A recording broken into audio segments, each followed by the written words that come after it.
അസ്സലാമു അലൈക്കും. സഹോദരങ്ങളെ, മുനമ്പം വഖഫ് വിഷയവുമായി ബന്ധപ്പെട്ടുകൊണ്ട് അഡ്വക്കേറ്റ് മായൻകുട്ടി മേത്തർ അദ്ദേഹത്തിൻ്റെ ഒരു രണ്ട് മുഖ വീക്ഷണം അതൊന്ന് തുറന്നു കാണിക്കാൻ വേണ്ടി ഉദ്ദേശിച്ചുകൊണ്ടാണ് ഈ വീഡിയോ ചെയ്യുന്നത്. അഡ്വക്കേറ്റ് മായൻകുട്ടി മേത്തർ ഇദ്ദേഹം കുറെ മുൻപ് പറയുകയുണ്ടായിരുന്നു, പ്രബോധന രംഗത്ത് ആരെങ്കിലുമൊക്കെ ദായിമാരെ വേട്ടയാടുകയാണെന്നുണ്ടെങ്കിൽ അവർക്കെതിരെ നമ്മൾ മുസ്ലിങ്ങളെല്ലാവരും ഒന്നിച്ചു നിൽക്കണം, അവരോട് ഐക്യദാർഢ്യമുണ്ടാകണം എന്ന് അദ്ദേഹം പറയുകയാണ്. അദ്ദേഹം പറയുന്ന വാക്കുകൾ നമുക്കൊന്ന് കേൾക്കാം. നമ്മുടെ ഇസ്ലാമിക പ്രബോധകരെ വേട്ടയാടുന്ന ഈ കാലഘട്ടത്തിൽ, പ്രത്യേകിച്ചും MM അക്ബറിന്, നിങ്ങൾക്കറിയാം, ഞാനും MM അക്ബറും ഒരുപാട് വേദികൾ ഒരുമിച്ച് പങ്കിട്ടതാണ്. ആ അക്ബറിനെ വേട്ടയാടുമ്പോൾ നാം അക്ബറിനോടൊപ്പം നിൽക്കണം. ഞാൻ നിങ്ങൾക്കറിയാം, ഒരു ഇടതുപക്ഷത്തിൽ നിന്ന് വന്നയാളാണ്. ഞാൻ SFIയുടെ ഡിസ്ട്രിക്ട് കമ്മിറ്റി മെമ്പറായിരുന്ന സമയത്താണ് സുധാകരൻ പ്രസിഡന്റും കോടിയേരി എന്ന സെക്രട്ടറിയുമായിരുന്നു. അന്നു മുതൽ പല ഘട്ടങ്ങളിലും ഈ പ്രസ്ഥാനവുമായിട്ട് അടുത്തിട്ടുണ്ട്. ഒരിക്കലും അവർക്കൊരു വർഗീയതയുണ്ട്, ഒരു വ്യത്യസ്തമായ നിലപാടുകളുണ്ട് എന്ന് എനിക്ക് തോന്നിയിട്ടില്ല. പലപ്പോഴും ഞാൻ ആ പാർട്ടിയുമായിട്ട് തന്നെയാണ് ബന്ധപ്പെട്ടിട്ടുള്ളത്. ഇപ്പോഴും കേട്ടല്ലോ, ഇദ്ദേഹം ഇവിടെ വളരെ കൃത്യമായിട്ട് പറയുകയാണ്, നമ്മൾ ദായിമാരെ, പ്രബോധകരെ അവരുമായിട്ട് ഒന്നിച്ചു നിൽക്കണം. പ്രത്യേകിച്ച് MM അക്ബറെ. MM അക്ബറും ഇദ്ദേഹവും സുഹൃത്തുക്കളാണ്. അപ്പോൾ പ്രബോധന രംഗത്ത് ഇനി എന്താണ് MM അക്ബർ സാഹിബിന് പറയാനുള്ളത് എന്നതൊന്ന് കേൾക്കാം. വഖഫ് എന്നുള്ളത് വളരെ വിശുദ്ധമായ ഒരു സംഗതിയാണ്. ഒരാൾ തന്റെ സ്വത്തിന്റെ ഒരു ഭാഗം ഒരു നന്മക്ക് വേണ്ടി പടച്ചവരിൽ നിന്നുള്ള പ്രതിഫലം, അവന്റെ തൃപ്തി മാത്രം ആഗ്രഹിച്ചുകൊണ്ട് മാറ്റിവെക്കുന്നതാണ് വഖഫ്. അതല്ലാതെ എന്തോ ഇപ്പോ വഖഫിനെ കുറിച്ചുള്ള ചർച്ചകളും മുനമ്പ സംഭവം വന്നപ്പോ എന്തോ ഒരു ഭൂതാണ് വഖഫ് എന്നുള്ള കോലത്തിലാണ് പലരും കാണുന്നത്. വഖഫ് ഇവിടെ ഇല്ലാതെയാക്കുന്നല്ലാണ് ചില ആളുകൾ പറയുന്നത്. വഖഫ് എന്ന് എന്താ പറയാ, നികൃഷ്ടമെന്നോ നീചതാന്നോ ക്രൂരെന്നോ എന്താണത്? അങ്ങനൊന്നുമില്ല. വഖഫ് എന്ന് പറഞ്ഞാൽ എത്ര മാത്രമാണ് ഒരു തലമുറയിൽ ഒരാൾ ഇത് ഒരു നന്മക്ക് വേണ്ടി വഖഫ് ചെയ്യുന്ന, പല നന്മകൾക്കും വേണ്ടിയുള്ള വഖഫുകളുണ്ട്. ഫുട്ബോൾ കളിക്കാൻ വഖഫ് ചെയ്യപ്പെട്ട സ്ഥലമുണ്ട് ഇന്ത്യയിൽ. കിളികൾക്ക് വെള്ളം കൊടുക്കാൻ വഖഫ് ചെയ്യപ്പെട്ട സ്ഥലങ്ങളുണ്ട് ഇന്ത്യയിൽ. ഇങ്ങനെ പലതിനും വഖഫ് ചെയ്യപ്പെട്ട സ്ഥലങ്ങളുണ്ട്. അതെന്താണ് വഖഫ് എന്ന് പറഞ്ഞാൽ? അവിടെ പടച്ചോന്റെ തൃപ്തി ആഗ്രഹിച്ചുകൊണ്ട് ചെയ്യുന്നു എന്ന് മാത്രം. അതിൽ ചൂഷണം കടന്നു വരാനുള്ള സാധ്യത തുലവും വരെയുള്ള പാട്. എന്നാൽ ഞാൻ പറഞ്ഞ രൂപത്തിലുള്ള അപകടം ഉണ്ടാകാം. അത് ഇതിന്റെ കാര്യത്തിൽ മാത്രമല്ല, ഏതിന്റെ കാര്യത്തിലുണ്ടാകും. നമ്മൾ അടിയാധാരം പരിശോധിക്കാതെ ട്രാൻസാക്ഷൻസ് നടന്നാൽ ചിലപ്പോ കുറച്ച് കഴിയുമ്പോ അയാളുടെ സ്വത്താവൂല, വേറെ ആരുടെങ്കിലും സ്വത്തായിരിക്കും അയാൾ നിങ്ങളുടെ പേരിൽ എഴുതി തന്നിട്ടുണ്ടാവുക. അപ്പോ ഇന്ത്യ എന്ന് പറഞ്ഞാൽ റിയൽ എസ്റ്റേറ്റിലെ ബിസിനസ് അറിയാലോ. നമ്മളെ പാർലമെന്റ് വിലക്ക് വിറ്റ ആളുകളുടെ നാടാണ് ഇന്ത്യ. കാരണം റിയൽ എസ്റ്റേറ്റില് ഏതൊരു സൈറ്റില് നമ്മൾ പാർലമെന്റിന്റെ ഫോട്ടോ എടുത്ത് കൊടുത്തിട്ട് അതിന് വില പറഞ്ഞിട്ട് അങ്ങനെ ഏതോ ബ്രിട്ടീഷുകാര് ഇവിടെ വന്നിട്ട് ഇത് വില പറഞ്ഞ ആളെ തിരഞ്ഞു നടക്കുന്നുണ്ടായിരുന്നു എന്നിട്ട് പത്രത്തിൽ വാർത്ത വന്നിരുന്നു. അതാണ് നമ്മളെ നാട്. അപ്പൊ അതുകൊണ്ട് തന്നെ അങ്ങനത്തെ ചതിയും വഞ്ചനയും നടക്കുന്നതിന് വഖഫ് ഉത്തരവാദിയല്ല എന്ന് മാത്രമാണ് എനിക്ക് അക്കാര്യത്തിൽ പറയാനുള്ളത്. കേട്ടല്ലോ, ഇവിടെ അക്ബർ സാഹിബ് അദ്ദേഹത്തിന്റെ പ്രബോധന പ്രവർത്തനവുമായി പറയുകയാണ്, മുനമ്പത്തുള്ളത് വഖഫ് തന്നെയാണ്, അള്ളാഹുവിന്റെ പ്രോപ്പർട്ടിയാണ്. അതിനെ സംരക്ഷിക്കുക എന്നുള്ളത് ഓരോ മുസൽമാന്റെയും ഡ്യൂട്ടിയാണെന്നുള്ളതാണ് അദ്ദേഹത്തിന്റെ പ്രസംഗത്തിന്റെ ചുരുക്കം. അപ്പോൾ ഇവിടെ ഞാൻ അഡ്വക്കേറ്റ് മായൻകുട്ടി മേത്തർ അവരോട് ചോദിക്കാൻ ആഗ്രഹിക്കുകയാണ്, എന്താണ് അഡ്വക്കേറ്റ് മായൻകുട്ടി മേത്തർ അവരുടെ നിങ്ങളുടെ വീക്ഷണം ഈ വിഷയത്തിൽ? ഇതും ഒരു പ്രബോധനം തന്നെയാണല്ലോ. അള്ളാഹുവിന്റെ സ്വത്തിനെ സംരക്ഷിക്കുക എന്ന ഉത്ബോധനമാണ് MM അക്ബർ സാഹിബ് നൽകുന്നത്. ഇതിനോട് നിങ്ങൾ ചേർന്ന് നിൽക്കുന്നുണ്ടോ, അതോ നിങ്ങൾ ഇതിന് വിപരീതമാണോ? വാസ്തവത്തിൽ നിങ്ങളുടെ സ്റ്റാൻഡ് എന്താണ്? അള്ളാഹുവിന്റെ ഈ സ്വത്തിനെ നശിപ്പിച്ചവരോട് കൂടെ ഒന്നിച്ചു നിൽക്കുക എന്നുള്ളതാണ് നിങ്ങളുടെ സ്റ്റാൻഡ്. ആ സ്റ്റാൻഡ് പത്ര റിപ്പോർട്ടുകളിൽ വന്നിട്ടുണ്ടായിരുന്നു. ആ പത്ര റിപ്പോർട്ടുകളിൽ മെയിനായിട്ട് രണ്ട് കാര്യങ്ങളാണ് നിങ്ങൾ പറഞ്ഞിരിക്കുന്നത്. ഒന്നാമത്തേത്, വഖഫ് എന്നൊരു വാക്ക് രേഖപ്പെടുത്തിയിട്ടുണ്ടെങ്കിലും ഭൂമി കൈമാറ്റത്തിന്റെ വ്യവസ്ഥകളിൽ നിന്ന് അത് ഇഷ്ടദാനമാണെന്ന് വ്യക്തമാകുന്നതായി ഫാറൂഖ് കോളേജ് അഭിഭാഷകൻ മായൻകുട്ടി മേത്തർ വാദിച്ചു. ഇത് പത്ര റിപ്പോർട്ടിൽ നിന്നാണ് ഞാൻ വായിച്ചത്. നിങ്ങൾ പോയിട്ട് കമ്മീഷണറുടെ മുൻപിൽ കലക്ടറേറ്റിൽ സംസാരിച്ചിട്ടുണ്ടായിരുന്നതിന്റെ പിറ്റേ ദിവസം വന്നിട്ടുണ്ടായിരുന്ന പത്ര റിപ്പോർട്ടാണ്. ആ റിപ്പോർട്ടിനെ തന്നെ അടുത്ത ഭാഗത്തിൽ ഇങ്ങനെ വായിക്കാം: വഖഫ് സ്ഥിരം കൈമാറ്റമാണെന്ന് അറിയാവുന്ന ഉടമ, അതായത് സിദ്ദീഖ് സേട്ട്, ക്രയവിക്രയ അധികാരം നൽകിയത് തന്നെ സ്വത്ത് വിൽക്കുന്നതിനുള്ള തെളിവാണെന്ന് ഫാറൂഖ് കോളേജ് അഭിഭാഷകൻ മായൻകുട്ടി മേത്തർ വാദിച്ചു.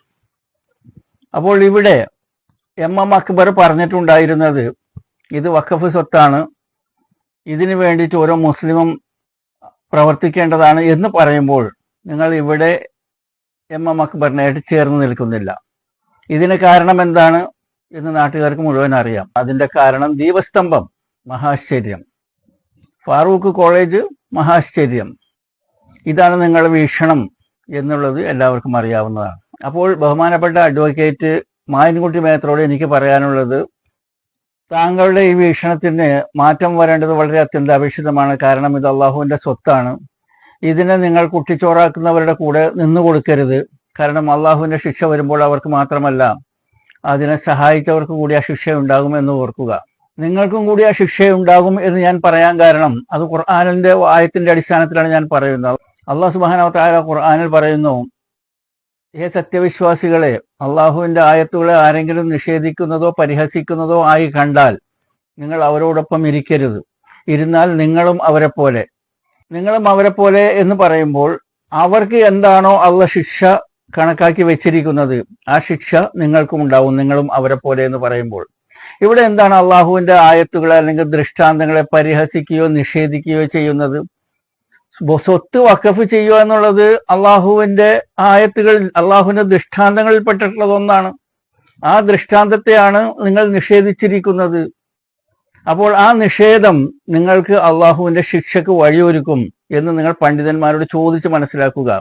അപ്പോൾ ഇതൊരു ചെറിയ പ്രവൃത്തിയല്ല അഡ്വക്കേറ്റ് മായൻകുട്ടി മേത്തറെ നിങ്ങൾ ചെയ്തുകൊണ്ടിരിക്കുന്നത്. നിങ്ങൾ അതിൽ നിന്ന് മാറി നിൽക്കേണ്ടത് വളരെ ആവശ്യമാണ്. നിങ്ങളുടെ ദുനിയാവും ആഖിറത്തും വിജയിക്കാൻ ഇത് വളരെ നിർബന്ധമാണെന്ന് നിങ്ങൾ മനസ്സിലാക്കുക. ഇനി സമൂഹത്തോട് എനിക്ക് പറയാനുള്ളത് എന്തെന്നാൽ, വക്കീൽമാരെ നമ്മൾ സ്വാഭാവികമായിട്ട് ഇംഗ്ലീഷിൽ ലോയർ എന്ന് പറയും, അതായത് നിയമജ്ഞൻ.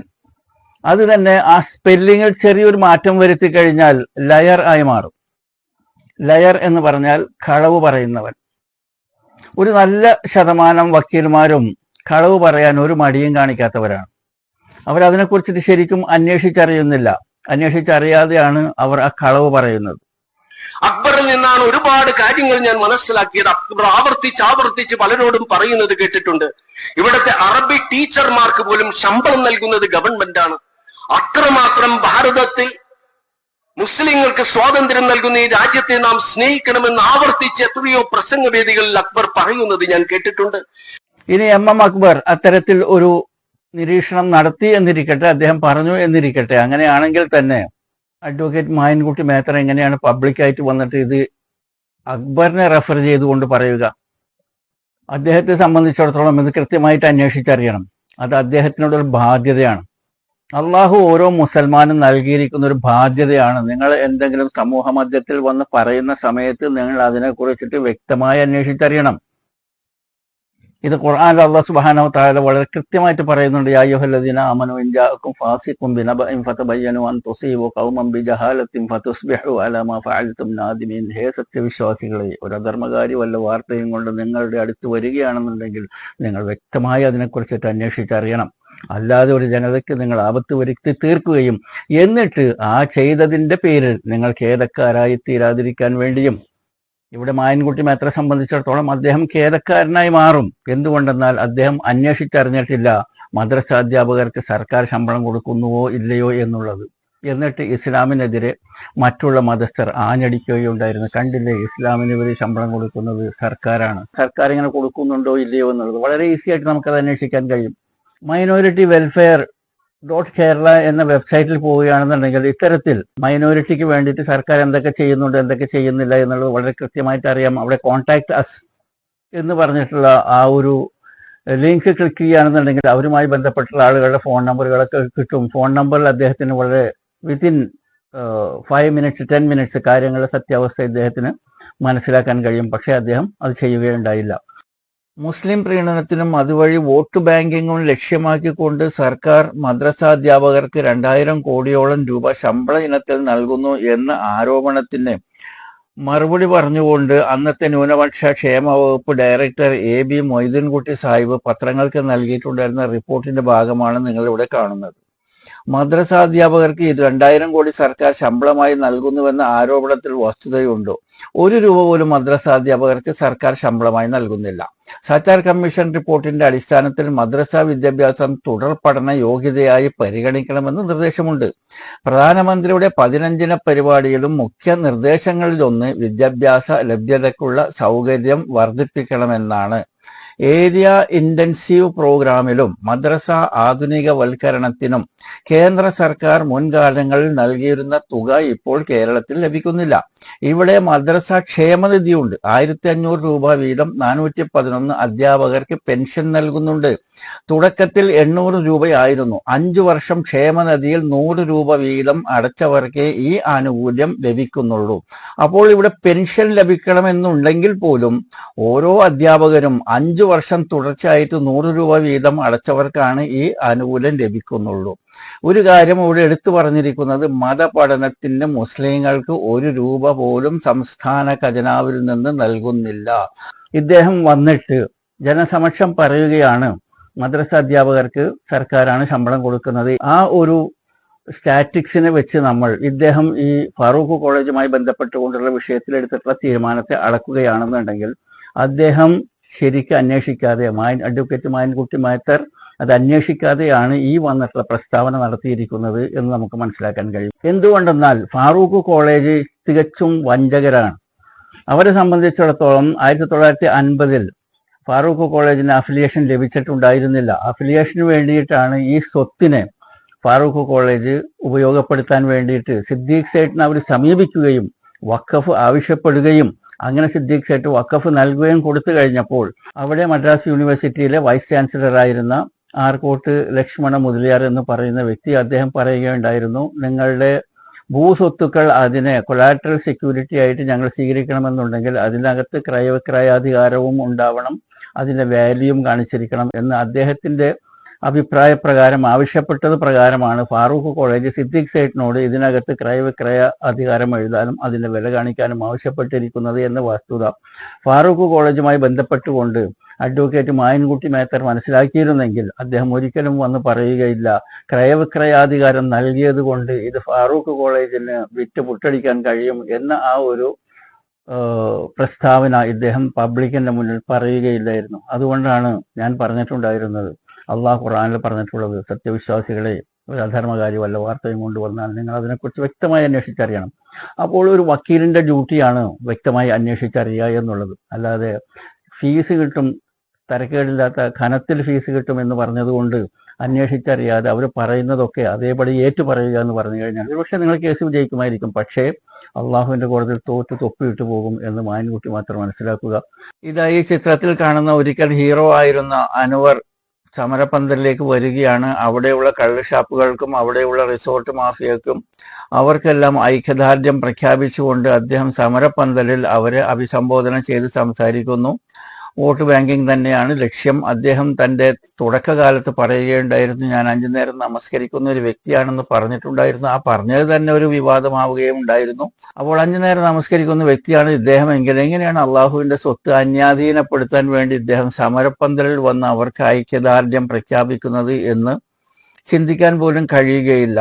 അൻവറിനെ കുറിച്ച് പറയുകയാണെന്നുണ്ടെങ്കിൽ അസിസ്റ്റന്റ് കമ്മീഷണർ തന്റെ പാദസേവകനായിക്കൊണ്ട് ആയുഷ്കാലം മുഴുവൻ കഴിഞ്ഞുകൂടാം എന്ന് പറയുന്ന ഓഫറിനെ തൃണവൽഗണിച്ചുകൊണ്ട് അദ്ദേഹം ആ സംഭാഷണം അതിനെ പബ്ലിക്കാക്കുകയും അതുകൂടാതെ DGPയുടെ ഫ്ലാറ്റ് വാങ്ങലും വിൽക്കലിനും ഉണ്ടായിട്ടുള്ള ക്യാഷ് ഇടപാടുകളെ കുറിച്ച് പുറത്തു പറഞ്ഞു കഴിഞ്ഞപ്പോഴും സ്വർണം കസ്റ്റംസിൽ നിന്ന് പുറത്തിറങ്ങി പോലീസ് പിടിക്കപ്പെടുന്നതും ഇതെല്ലാം അദ്ദേഹം തുറന്നു പറഞ്ഞു കഴിഞ്ഞപ്പോൾ കേരളം ഒന്നടങ്കം ജാതി മതഭേദ രാഷ്ട്രീയമന്യേ എല്ലാവരും ഇദ്ദേഹത്തിന്റെ ഒപ്പം കൂടുകയുണ്ടായി. അങ്ങനെ അദ്ദേഹത്തിന് 100% പവർ കിട്ടുകയുണ്ടായി.